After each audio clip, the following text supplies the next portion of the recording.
New Orleans. Thank you. Yeah, you have been here before, unless it was Hollywood Magic. No, I've been here, I Yeah. think, probably about a dozen times. Yeah. Although I can't really remember much of it. I But there's photographic Something about evidence this of city does that to Yeah, you. yeah, yeah. You can't remember much. Yeah. It is. Have you been able to go out since you've been here? Not really, no. No, I shot a movie here called Flypaper in 2000, about 10, 15 years ago or something. And we were shooting in Baton Rouge. And then on the weekend, we'd come into New Orleans. And then on the Monday, some of the crew wouldn't turn up because they'd be still in New Orleans. No, it was great fun. And that was my first time in the city. And then I've been back a bunch too. How far is that drive? I can't remember. Yeah. Hours? Yeah. How It's far a is couple that of hours, drive? isn't it? It's y'all? like 2 hours? Less than an hour, yeah. And that is the capital of Louisiana, right? Perfect. And isn't there something that I find is really strange, right? You'd never have this in the UK, but drive-through daiquiris? Oh. Do you know Yeah, that? I feel like that's a very specifically Southern thing. Yeah, and it's completely legal, but you just have to have like the paper bit on the straw. I was Yeah. like, you could just swap the straw out for a paper one. I was just like, oh God, I love this state. In some states, I don't know enough about Louisiana. I'm from Tennessee, which Oh, is right. also in the I South. love Tennessee, too. It's a good place. You are legally allowed to have open containers in your car if the driver is not drinking. So everybody in the car can drink. So drive-through daiquiris makes a lot more sense. Is it the Right. same here? No, okay, you don't party like Tennessee. Oh. I see. So here you're not allowed to drink in the car at all. Yeah. Right. Wink. Wink. That's funny. No, in the UK, I think that you can drink in the car, but the driver can't. Yeah. Obviously, which Yes, that makes sense. Yeah, makes sense. That makes sense. Yeah, the city is really cool. We were all talking about different spooky things here in the city. It has a vibe, doesn't it? Yes. Apparently there's a vampire here. I don't know if y'all know this. There's like the vampire is here that was Really? shipped over, I and think it's I might have locked, bumped into him. locked behind a door. Oh, he got free. Yeah. Do you know what's so funny? So there was an episode of Constantine which was set in gonna New ask. Orleans, and we were shooting in Georgia, and I hadn't had like a day off, I hadn't had any time. When you're a lead on a show, it's like 15 hours on set and all that, and the producer had said like this week you're gonna get the Friday evening off. So I was like, I can do something on the weekend. So I came to New Orleans to meet a friend because we were in Atlanta shooting, and typical of the producers, they were like, do you mind? We're gonna send like a skeleton crew with you, and we want to get some footage of you on Bourbon Street. And I was like, all right, as long as you pay for my hotel. Hey, there we go. And you buy me I'm drinks. Still working. And what was so cool is like it's a skeleton crew, and so I've got the Constantine jacket and all the costume on, and I'm like on Bourbon Street smoking a cigarette, and they're like shooting me, and like one member of the crew kept on bringing us shots, and I was like, well, we could shoot like this all the time, So that footage then is actually me in this state, But I love the way that they worked it. That they said like, you get a long weekend, and then and then they're like, we're gonna send a television crew, a crew with you, a filming crew with you. Work never ceases. Never I ceases. was going to ask if it was filmed. Usually Hollywood Magic, they have it somewhere else in Atlanta or in Toronto or in LA. But because of those street shots, I was wondering if it was actually filmed here. Yeah, it was, yeah. Just for one weekend. Yeah. Yeah. And then I found out because there was some people in the city that the crew knew. We ended up in some like underground voodoo places, like some magic places. I was like, wow, this. And the funny thing is I've been back here a few times, a couple of Comic-Cons and things like this, and I ended up in this other voodoo bar. I was like, wow, the magic is really following me around. Do you know what I mean? Yeah. And every time I come into this city, I'm like, there's a vibe here. There's definitely a vibe. I love it. I feel like if I were in a voodoo bar and then I looked over and saw the actor playing John Constantine there, I'd be like, I feel really safe or really in danger. Oh, really not. Yeah. And I was blonde at the time as well, know sitting which at the end one. of the bars, smoking a cigarette, having a whiskey. They're like, oh God, art is really Did they shut the street down when you filmed No, on the street? no, So there people were walking There were just by. people walking by, and They we were were just probably like, he's filming a cute YouTube video Yeah, because the crew totally. is so tiny. Totally, They're yeah, like, he yeah. really looks like the actor. Yeah. And apparently, so a friend of mine we were shooting out. I walked out of this bar, leaned against a lamppost, lit a cigarette up, and walked out and down Bourbon Street. There's this great shot, and the friend I was with. made friends with the barman, and the barman was supplying us shots, and he was a bit like, Constantine is here filming it, and it was pretty cool for him, I think. That's so, cool. Yeah, yeah. That's cool. Yeah. Well, welcome. Like I Thank said, you. I usually start off with the origin story of Mm-hmm. how you got into acting. You're from Wales as well, so I don't know if there is a big acting Mm-hmm. community there, or was it something that you were from a small town and you really pushed to get into the industry? How did that go for you? Yeah, I'm from a small town just outside a city called Swansea, and there are a couple of like famous Welsh actors and singers like Tom Jones and Shirley Bassey, and the Stereophonics, the Manic Street Preachers, those bands. And then acting-wise, there's obviously Anthony Hopkins, who's literally from the village over, and Richard Burton and Matthew Rhys and Ewan Griffiths. So there's some really like great talented people there. But when I went to school, it wasn't cool to be an actor. You know, you shouldn't be an actor. You know, and so I did some stuff when I was a kid, and I loved acting. And then in school, I kind of left it alone because it was just not something you did. And then I was lucky I kind of fell back into it after school. I actually went to college to study to be a sound engineer for a little bit. Very cool. But I ended up doing a course, which meant that I had to sing and act and dance as well. So that's how I kind of got back into it. And on that course, I met two of my best friends. One of them's name is Davies, who's an actor, and the other one is Joseph Morgan, who plays Klaus and the originals. And yeah, we've known each other since we were like 16. That's so cool. Yeah. Small world. Yeah, small world. It's like Anthony Hopkins is a village over. Klaus is my friend. Yeah, very yeah. cool. Were your parents supportive? They were, when- yeah. Very yeah. cool. My mum was a dance teacher. Okay. So I grew up kind of around that. But as I said, it just wasn't cool to kind of like be an actor, you know, although I loved doing it. And there was a lot of peer pressure. In a way, I'm glad that my parents didn't push me to carry on acting when I was in school, like high school. They kind of just let me go off and be like a kid, you know, and get up to mischief. And what's great about that is I ended up coming back to it anyway, but I got kind of life experience without kind of being like a child actor then. Do you know what I mean? So I'm really grateful to kind of like the grounding that gave me as a working class boy growing up in a village, you know, riding my motorcycle on the village green. All of that stuff has stood me in good stead as a human being, I think. If they had pushed me to kind of like be an actor at that time, then I think I could be, you know, it could have been very different. So I was grateful for them for that, and then I eventually came back to it anyway. Yeah. It felt more like a choice that you made, Yeah, which I yeah. think is a big difference. And I also got to live that part of my childhood as a kid and not be kind of like a child actor. Do you know what I mean? And it didn't screw me up. So. Thank goodness. Yes, there we go. No, I think you're good. I think you're good at this point.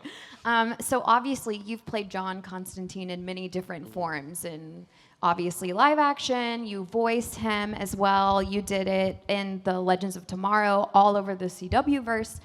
Were you familiar with the franchise? What was the audition process like? Yeah, I was doing a play in London actually, and my hair was like this, which is. It's going off next week. I've had enough. It's too much work, man. Yeah, I get it. Mop. Look at this. It's crazy. Yeah, it's a lot. My hair was like really long, and I had a big beard, and I was playing like this Welsh warrior in. I was doing Henry V actually with Jude Law, so I did the audition. And then they sent the tape off to Los Angeles, and they really liked me, but they couldn't see past the hair and the beard. Although I had done the movie that I did in Baton Rouge, where I bleached blonde my hair and played a crazy bank robber called Gates. So we kind of showed them pictures, but they, you know, the producers liked me and could see it. They had no imagination. The studio execs were a little bit like, and they said, well, can he come over, or can he cut his beard off? And can he cut his hair? And can he come over? But I was doing a play, and normally you have understudies when you do a play. But one of the cast members' wife was really, really sick, so he was taking time off. So all of the understudy kind of when people cover it, it was all taken up, and there was no way that I was going to push to leave because life is more important than just an audition, you know. So I couldn't do it. So. Luckily enough for me, it was about a month until we finished the play, and they still hadn't cast the role. I think they'd looked at like 400 people or something. That's crazy. Yeah, so the night we finished, we all went out. I got extremely drunk. I flew to Los Angeles. I think it was like a holiday here or something. So I called a friend who's a hairdresser. Might need to call him again, actually. And he came out on his day off, cut all my hair off. I shaved my beard, and I went in for the meeting and eventually got the job. So it was quite a long process, actually. And because of the look that I had when I was doing the play, they kept on asking me to do audition tapes. So can you do it a little bit differently? Can you do it like this? Can you cut your hair a little bit? So I ended up doing like 13 tapes over a space of like 5 weeks. And then I was like, this is gone, man, and then eventually, they hadn't cast, so I flew over and eventually got the job, yeah. That's awesome. Yeah, Were you familiar, because I know when people are... familiar with it, yeah. Did they tell you what it was? Sometimes they hide it, right? Yeah, no, so they did, and I read the script. The funny thing is I had made a movie with a friend of mine who has his own comic book company in the UK. It's called Improper Books. There's a plug for him. And his favorite comic book character was Constantine. So when we were making that movie, I was staying in his house, and the bedroom I was staying at was where all of his comic books were. Perfect. And he had all of the Hellblazers. And so I knew of the character through him. I knew of the Keanu Reeves movie, which I'd watched years ago and I really liked, but I knew not much about that. So he gave me one of the comics to read and kind of went, don't do this, don't do this, don't do this, and give me some pointers. And then I read the script, and I really liked the script. And then as soon as I got the role, like the producers were like throwing the material at me, and I just dived into the material. Awesome. Yeah, which is great. That's great. Well, if anybody has any questions at any time, by the way, instead of going to the mic, if you would also like to raise your hand, I feel like the group is good. Oh, perfect. Hi there. Hi. What's your name? Is this on? Okay, It great. is. Hi, Lydia. Thanks Hi, so much for Lydia. being here. Oh, my pleasure. So I know you from Legends of Tomorrow, big fan of the show, and it's got a lot of kind of insane episodes. I was curious, Insane. what your favorite one was. Do you know what? They were some of them are bonkers, man. Like I remember where every script that you got, I was always like, what's going to be next? You just don't know what they're going to do, and I'm sure that the writers were smoking something. But the great thing about that show was it was kind of like the runt of the litter out of all the Arrowverse. Yeah. I remember one time when there was the promotion for all the Arrowverse, it was like Arrow, Flash, Black Lightning, all these shows, and others. We were always the and others, right? But what was good about that is the studio kind of backed off with micromanaging the writers too much. So the writers kind of had free reign. And I felt that that's what made them so creatively wonderful and bonkers. And I mean, come on, where do you get a TV show where there's a unicorn from hell and then the bites a nipple off and then the nipple comes back to haunt Gary later? I was just like, what are we doing? There were some episodes, sometimes you're like, I think my career's over, But it was so much fun. With Legends, I always had to, until I played Dr. Gwyn, in my fourth season, which was season 7, the last season, I was always very conscious of keeping one foot in the television show that I had done with John Constantine, because the show is so bonkers, and as an actor, you can have so much fun. But with me, I had to keep John kind of in the DNA and the ballpark of where he came from, because the style of the TV show was very different to the TV show I did. And at times I had to be careful not to fall into the kind of the energy of, the comedic energy of the show, and try to stay true to John as much as possible. I think they did a really good job trying to serve him with the storylines they give him. The only one thing that I wasn't completely kind of happy about, and especially in hindsight, was that the hair color changed. You look at the different seasons, and the hair color was, and that's because we had different hair people for different seasons, and one part it looked like it was bleach blonde, and when we did my TV show, they worked really hard to try and make it look natural, like even just a touch of my eyebrows, and that was great. And then, like, you see some pictures of me, and I'm like, whoa, that is definitely fake. So that was a bit of fun, yeah. But the show was bonkers. In terms of my favorite one, I think that like the one when John gets lung cancer, was one of my favorite ones because obviously they were taking the idea from the Dangerous Habits run, which is one of my favorite runs of the comic books with Garth Ennis did, and so I'm glad that they kind of like tried to play out that in the context of Legends of Tomorrow and the Astra stuff. But yeah, and okay, there's a really funny moment. There was an episode when we in the Winnebago. We're in the what do you call it, camper van? Yeah, RV. Yeah. And that was really funny. I think I spent like that week laughing because of Dom. Dom was playing a character called Fabio. He's playing this, and I couldn't look at him. And I tell you, a lot of the time in Legends, you would do your lines, couldn't look at the other actors because you just burst out laughing. So it was a really fun show, and we were all disappointed that they cancelled it when they did. I just signed on for 2 more seasons actually, but this is life and this is the business, and the studios who owned the CW actually sold it to a different company, and then they just axed everything. So, but they left us lying flat down on our faces. And I was just like, give us 1 episode, But yeah, it's a fun show. We live in the world where social media is so powerful too that it's like you never know when people get so loud when shows are going to come back, which I really like. So sometimes when shows are left that way, it makes it even better. Well, the actors all have to agree that they want to come back and do it too, right? But it makes people push to be like, we didn't get closure. Yeah. Also, So. like, I think that was a lot to do with me being on Arrow. The fans, like, when you on a TV show with you're the title of character, you get cancelled after 13 episodes, and then you end up playing the character for 10 years. It's like, and I think that a lot of that had to do with the fans' reaction to the show and to me playing the part, which I'm kind of like eternally grateful for. I think as well, if you take on like an iconic role like that, you want to kind of do the best job you can from the source material, and try and serve that character for the fans. So it was great that kind of like a lot of the fans, I don't read comments and things anyway, and I'm terrible on social media, but from what I do hear, kind of there was a lot of good feedback. So I'm kind of grateful to the fans that I ended up playing this character for 10 years, because they liked the original show. Yeah. Thank Thanks you for your so question. much. Thanks.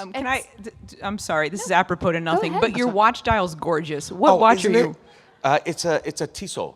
Oh, great. Excellent. Yeah, Love that. it's Thank cool. you. It's not hugely expensive or anything like that, but isn't it gorgeous? It's like sapphire or something. Yeah, thank you. You have to add influencer to your resume now, too. Yeah.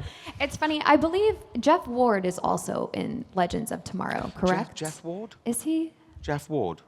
Sorry. Maybe not. He's one of the guests here at GalaxyCon, but I thought that he was, and he has explained the show to me. Right. And I was just like, it sounds so zany for anybody that walks into any panel and hearing about it and being like a unicorn and a demonic nipple. It's kind of like it was ahead of his time in a way, and it was on the CW. So, but if you look like at some of the shows, look at The Boys. Exactly. It's kind of got a similar feel to that, except that we didn't have as much blood and guts and swearing. And I always think that if we were in kind of that domain, then it would be kind of like a similar kind of show. But maybe was he a guest or did he be a recurring or something? He came for a different role, so Right. He's in One Piece. So he was guesting for that, and he had one question come up, and I thought it was Legends of Tomorrow, and I might be making my first mistake here on this stage, and it might be like Agents of S.H.I.E.L.D., and I'll be like super embarrassed about it. But I thought that it was because he was like, there was a musical episode and like there was, things like with that. puppets. So it sounded very similar. But The puppet episode is when I thought that my career was over. and There's a great line. John Constantine walks in and he goes, and they cut. And that was a real for me, But it turned out to be great. It seems like a fever dream. Yeah. But maybe if I see him, you meet so many people, like my brain fries half the time. But I'll probably be like, Jeff. Yeah, I'm probably wrong. We'll just forget it ever happened. Okay. I'm gonna get a message from Jeff Ward, be like, I wasn't in that show, stupid. Like, you've really embarrassed me. But it sounds like the shows are very similar, so same vein. But yes, so you played John, and also thank you for your question, by the way. You. Yeah. Anybody else ever? Feel free, go up to the microphone. I would love to ask about Assassin's Creed though, because I'm a big video game person. I know that you voice acted in it, and you also did mocap. So how was that experience for you? It was great. Yeah, it was my first time doing motion capture, and I'd never done it. It was quite early on in the process of motion capture, so I remember the helmet used to have like this this knob that you turn on the back, and it would.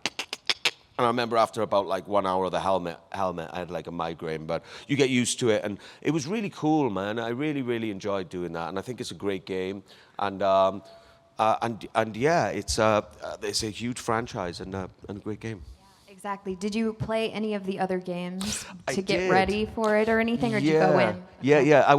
The funny thing was, so, you know, I do love my job sometimes, you know, like for Constantine, my research was I got to read a bunch of comics. Yeah, that's true. And then for Assassin's Creed, it's like, I've got to play video games. So it was really cool. And then I remember actually, I was living with 2 other actors in London. I remember when the game was done, they sent me a copy of the game. And I was playing, I went into my bedroom and I turned on my Xbox and I played the game. And if any of you know the game, it starts with Edward Kenway kind of like, you know, being blown off this ship, and there's lots of noise, and I'm shouting and all this sort of stuff. And my 2 other friends were in the living room, and I'd had the volume up quite high, and they were like, "Will you just shut up? What are you doing? Why are you shouting?" I was like, "I'm not shouting. It's not me, but well, it is me." Come in here and look at this guy. Yeah. And it was kind of a funny thing, but yeah, and I enjoyed playing the game as well. It's a good one. I've played Brotherhood, and I've played Valhalla, and I've played Black Flag. What's your And favorite? I love the setting of Black Flag. I love the West Indies. I love like the Yeah. Caribbean vibe to it. I also really like Valhalla. And I like Valhalla as well. Brotherhood. Yeah. Yeah. As a self-insert person, I was like, I can be a woman. How exciting! Yeah, you yeah, know, yeah. like, they're all very. Ubisoft is really talented Yeah, at they're making great. video games. It's a great company, and everyone that I worked on with the game as well were great. We shot in Montreal, and we shot it over the period of about 9 months, or about a year on and off. And I'd never been to Montreal before, and I flew in with just like, you know, a sports jacket, and it was winter, so all the crew had to give me like all this. Here's a parka. Yeah, and I was like freezing there, but lovely people to work with. Yeah. That's awesome. Good to hear. So you're a gamer then? Yeah, I Oh, am. great. Yes, that's how I started in the con community. I Right. love video games. So what's your favorite game? Oh, that's tough. I really do love Brotherhood as a nostalgic factor, even though Valhalla and I love all of them. That was the first one I used to work at Disney, and I never got work off, and I got mono, and I was like, I can't do anything. I have to stay home for weeks. And my roommate had it. So it was the first game that I sat down and like played all the way through. So it has a spot in my heart. I really like Call of Duty. Yeah, do you play Call of Duty? Yes, I do. Yeah, I do too. I just don't play online because all the kids whoop my ass. And they're mean. They're mean, and they're man. really So mean. I just do like the campaigns. You know, Yeah, like, exactly. yeah. I play a lot of League of Legends. Oh, yeah? So Yeah. computer games, but that is online, and they're also really mean. Are they? So Right. yeah, and then anything with like a rich story, Kingdom Hearts. It's a hard I love story it. to I follow. love a good but story, good yeah. narrative. Yeah. Yeah, it's good. Well, you helped make a good one. Oh. So, well, hi. Hey. Hi there. What's your name and what's your question? My name is Sky. Hi, Sky. Guy. Great name. My question is, we know you've played a very iconic DC comic character, but would you ever want to play a Marvel character? And if so, who and why? I think all the good ones have been taken, haven't they? It doesn't matter. Just it could be a recast. Who knows? I don't. It's a funny thing as an actor, isn't it? It's like, well, you know, what roles would you like to play? Do you know what I mean? There's a couple of Shakespeare roles I'd love to play.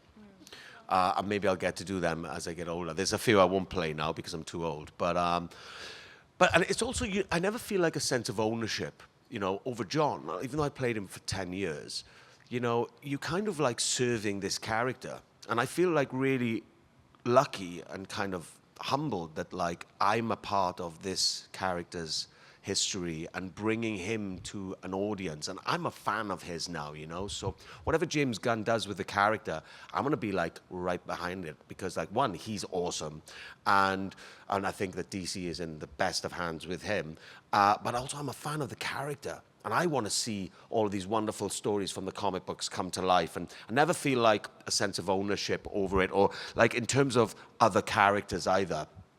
I think that what I do is I just kind of, you kind of give it over to the universe. And if something comes your way, you read it, and if it gets you, then that's where you got to go. Half the time, you just want to act and do a job, because it's tough out there too. So I don't know. I think that you could kind of say like, well, Iron Man is probably the best comic book character, Robert Downey Jr. in that role ever, right? That first Iron Man movie blew me away. It was awesome. And he's obviously fantastic in that role, and nobody would ever compare with him. Do you know what I mean? So it's difficult to say, and I do think a lot of the good ones have been taken, so I don't know. I mean, there's always a variant. We have, they haven't pruned all the timelines. Which one do you think he should do? Oh, gosh.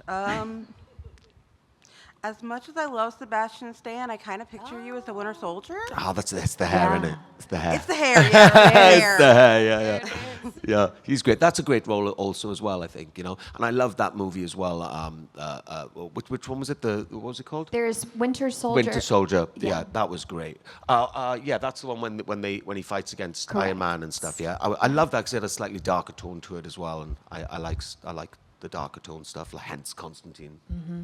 Yeah. Okay, thank you. Thanks. Thank you. Yeah, I've gotten a lot of actors say the same, where they're like, I feel like it's taking away the role from someone else, so I would never want to Yeah, do that. And yeah. also, if I speak it into the universe, it'll Yeah, never happen. yeah, exactly. So, Just give it over to the yeah, gods, what no? do you guys think that Yeah, I yeah, should do? Hi there. Hey. Hello. So I've known you, of course, playing as Constantine. I got the movie of the animated Constantine movie, of course, and then Black Flag. But my question is, since they ended Constantine on season 1, unfortunately, if they ever brought back the show of Constantine, would you be willing to reuprise that role? Yeah, I think if the story was right, and I'm older now than when I first took that role on. So, but yeah, it's a great character, and if it was done in the right way, why never say never. I mean, at every stage with this character, I thought it was over. After my show was cancelled, I thought it was over. Then I came back for Arrow. I was like, okay, then it's done. Then I came back for an animated movie. Then it was done. Then they asked me on Legends for one episode. Then it was done. Then I did another animated movie, and then it just kept on coming back. There's a great line. There's a great line actually in The Godfather Part 3, the movie, when Al Pacino says, "As soon as I think I'm out, they pull me back in." And I felt like that for 10 years with John Constantine. So never say never. Yeah, but why not? Why not? Maybe there's going to be some crazy crossover in years to come, and I'll come on all grey with a cigarette. All right, mate, that'll be fun. All right, well, thank you so much. Thank you. Great question.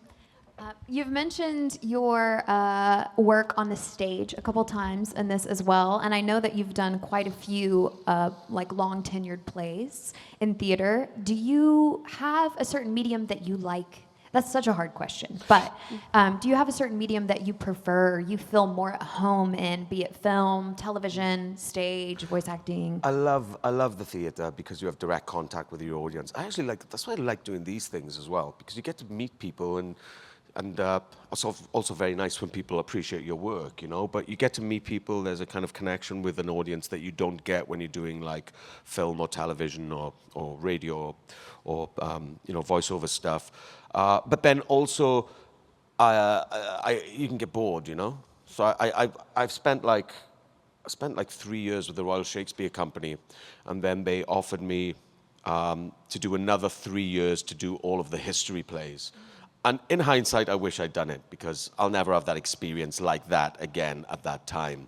But I just needed to get out of the theater. And I was like, I need to go and do something else, So I think that after you've done something for a while, you want to change it up and go to a different medium. And that's what's so great about the job. You do a play for 3 years, or plays for 3 years, and then you go into a different medium, and you have to relearn. Every time I approach a job, I kind of try to get rid of everything that I know and just say, I'm starting from scratch. I don't know how to act, because it kind of gives you a fresh approach, and kind of you don't carry anything with you, And last time I was on stage, I think was 2016, 2017. So I'm like, oh. Which play was it? It was called Knives in Hens. Okay. It was a 3-hander at the Donmar Warehouse with a wonderful director called Yael Farber. She was awesome, and but I've got that itch now again to do a Yeah. play. Get me on stage, but it also gets terrifying. The longer you've not done it, I'm like, Yeah. it's nearly 10 years. Oh my God, I'm gonna shit myself when I go on stage. It's called But stage fright. It's for called a stage reason. fright. But Yeah. you've got to be bold and brave, and Yeah. like the whole process of doing a play, I love. You know, when you're doing film or television, you know, you don't have very rarely do you have rehearsals, and I love the process of being in a rehearsal room and with a bunch of other actors. And I think the actors are like, for the most part, they're wonderful people, you know. Like, you have such a good laugh and stuff. There are the odd ones that, you know, but Everywhere. Yeah, but Yeah. mostly my experience is like I love being in a rehearsal room where you're creative and anything goes, and you know your ego's out of the room and you're just trying to serve this piece of writing and bring it to life. Yeah, and you in film and television, you get to know your co-stars, but not on the level I think you do Totally, when you yeah. do a stage show. You sweat blood and tears. Yeah, we did Hamlet, and we did 200 performances back to back, 8 times a week. Crazy. And we took it from the West End in London to Elsinore in Denmark in the castle where it's set, and did it outdoors, which was so cool. crazy. And then we took it to Broadway. And that's when I got my first agent in America, actually, and then went to Los Angeles and ended up doing a TV show called Criminal Minds, Suspect Behavior. So, but I love theater, you know. I love theater, but I love acting. It's fun. I agree. Well, you do great. You do great Thanks. at It's it. better than working for a living. Yeah, there we go. Working as pretending and playing, I think. Professional pretender. Yes. Yeah. Well, thank you so much for joining us. My pleasure. Oh, we got a question. Yeah. Oh, I'm There's so a que- sorry I didn't even see you. I was blindsided. Yes, please. Well, what's your name? Hi, my name is Gracie. Hi, Gracie. Hi, Gracie. So sorry about that. It's fine. Okay, so I never been to like one of these GalaxyCon things, but I've been to like this kind of stuff. Like, I'm a theater girl. I'm a theater girly. Okay. And so I've been real into acting. Like, I've done a lot of like shows and stuff. Cause I'm from Jackson, Mississippi, so like I've been in theater there. Cool. So do you have any advice to like move from theater to like television? Because I've been trying to work on like, you know, getting like gigs and You know, it's very different in the UK, because in the UK, there's a whole structure where you go to drama school, and the drama schools give you your point of entry into the industry, because you do a showcase at the end of your 1, 2, or 3 years, however long your course is, and all of the agents and producers and directors and cast and directors, they all come to watch. And then you get an agent, and then that's your way into the business. And also in your last year, you do plays which people are invited from the industry to come and see. So there's a real kind of clear way into the industry. And even though the US, you have some great drama schools, Juilliard and like some of the wonderful places, there's not quite the same point of entry. And I don't know what it would be like then from this point of view, because I come from that kind of structure. But the one thing I would say is they're different mediums, but acting is the same thing. You know, obviously there's a different technique for stage than there is for camera work, than there is for voiceover work, but it's all the same thing. And in terms of how to get into a role or a job in television, I wouldn't really know what to say, because I don't come from that kind of, you know, I was lucky enough to kind of have the drama school, but I would say never give up. If you have something in you that you need to do, then never give up. There was this great story actually about Benicio del Toro. Before he won his Oscar, he had come to Los Angeles, quit his job, left Puerto Rico, came to Los Angeles, and his dad wouldn't talk to him because he didn't think that acting was a, you know, worthy job. And he did a year, and he messed up all of his auditions, and he didn't get any good feedback. And he was about to leave and pack it all in, and his brother convinced him, and he said, look, just give it one more year. And then he landed one role that then led to another role that then led to another role, and then he ended up getting an Oscar. And I think the point of that story is he always go that extra year. Do you know what I mean? Always stay and fight for if you have to do it. The thing is, as well, is if it's not in you I would say to people who want to become an actor, unless you really, really, really have to do it, then it's too tough to not. You know, it's too tough to kind of just feel like you want to do it. If you've got a burning desire to do it, then just never give up, and just like try everything. Act any way you can, everywhere you can. Read as much as you can about acting. Watch as many televisions and plays and movies as possible, and just do as much as you can, and never give up. All right, thank y'all. Thank you. Cheers. you. Thanks. Hi there. Hey, bro. Hey, Mark. Okay. You seem to play a very rogue-esque character. As a D&D class, I'd say Constantine and Edward Kenway would both be a rogue-esque character. Is there something about that style of character that attracts you to them as a role? I don't know. I've kind of fallen into those roles in a way. But I always think that they're more interesting as well. You know, when I was at the Royal Shakespeare Company, I played this one role, and he was like the good guy, and it was a play about euthanasia when, you know, the youth were killing all the old people. And, Yes. and my character was like the good one trying to save everyone. And it was just boring. You know, all the other guys, all the youth were like, in this play that were running around trying to get rid of them. They had a much more fun time as acting. So it's always good to play like a villain or someone with a little bit of substance or something going on underneath, because it's just more fun. Yeah. It's more depth, I think, yeah.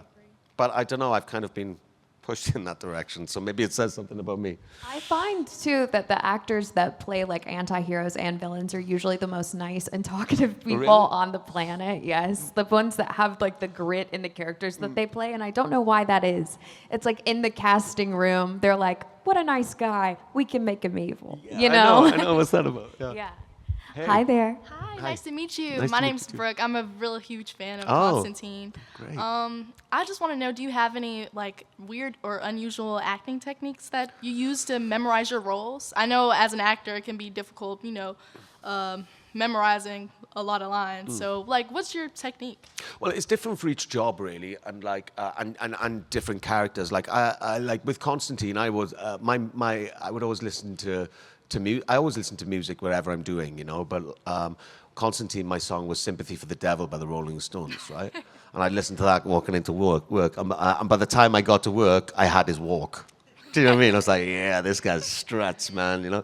And in terms of learning lines, I think, like, if you're doing a play, then I tend not to try to learn lines. Then you have the time to kind of learn the thoughts and the process, Right, and the then blocking. let the line come from the thought. But when you're on television, you can't. You're working too fast, so you have to just, like, memorize it as much as you can. I like to learn my lines in the bath. Over a soak. I do, yeah. There's something about sitting in the bath and, like, you know, saying your lines and going under the water and saying your lines under the water. It's very strange, but yeah. And just, like, repeating and stuff. But yeah, I think so. Thank you so much. My pleasure. Thanks. I can't believe I revealed that I learned No, lines it's in the okay. bath. Now someone needs to draw like Constantine in the bath, stinking and smoking a cigarette. Yep, exactly. Well, thank you so much for joining us. My it was pleasure. really a pleasure having you. I know you live in the world of NDAs and can't talk about anything that you have coming up. If you have anything that you would like to tell people to look out for, or something that you've done prior to make sure they go back to, please let us know. Nothing I can talk about, Yeah, that's what I unfortunately. figured. Usually that's the answer, but that's okay. Yeah. Apparently they say loose lips sinks ships. They do, and lose jobs, so that's fair. Well, thank you so much. Can we get one more round of applause for Thank the you, guys. lovely Thank Matt you. Ryan? He will be at I'll his be seeing you. booth for the rest of the weekend, so if you have a sudden question, please go see him.